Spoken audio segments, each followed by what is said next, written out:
GST और PST के उम्मीदवारान offer letter न मिलने पर कराची प्रेस क्लब के करीब सरापा एहतजाज है। मजीद जानते हैं डॉन न्यूज़ के नुमाइंदे सैयद वसीम से।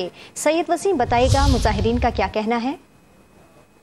जी देखें, जीएसटी और पीएसटी उम्मीदवारान हैं जो कि ऑफर लेटर ना मिलने पर कराची प्रेस क्लब पर अपना एहतजाज रिकॉर्ड करा रहे हैं, जबकि महकमा तालीम का वाज़ेह मौक़िफ़ है कि वो असातिज़ा जिन्होंने IBA टेस्ट पास किया है उनको ऑफर लेटर जारी किए जा रहे हैं। इसके अलावा जो पहले असातिज़ा थे जिन्होंने टेस्ट पास किया था उनके लिए जो है वो उन टेस्ट के अंदर कुछ शकूक शुबात और खदशात सामने आए थे महकमा तालीम के, जिसके बाद दोबारा से IBA टेस्ट लिया गया था और जिन्होंने IBA टेस्ट पास किया था उन असातिज़ा को ऑफर लेटर जारी हुए हैं।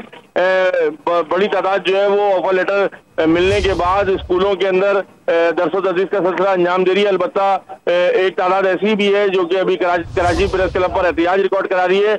इनका ये कहना है कि इन्होंने पहले सिंध यूनिवर्सिटी से जो है वो अपना इम्तिहान पास किया था और उन्हें उस इम्तिहान को महकमा तालीम की जानिब से बोगस करार दिया गया था, जिसके बाद असातिज़ा जो है वो ये कहते हैं, उम्मीदवारान ये कहते हैं कि इनको जो है वो ऑफर लेटर जारी नहीं हुआ, जिसकी वजह से ये अपना एहतजाज रिकॉर्ड करा रहे हैं और वजीर आला जाने की कोशिश की इन असातिज़ा ने, तो पुलिस ने रेड जोन की खिलाफ वर्जी पर असातिज़ा को गिरफ्तार भी किया है। जी, बहुत शुक्रिया आपका सैयद वसीम।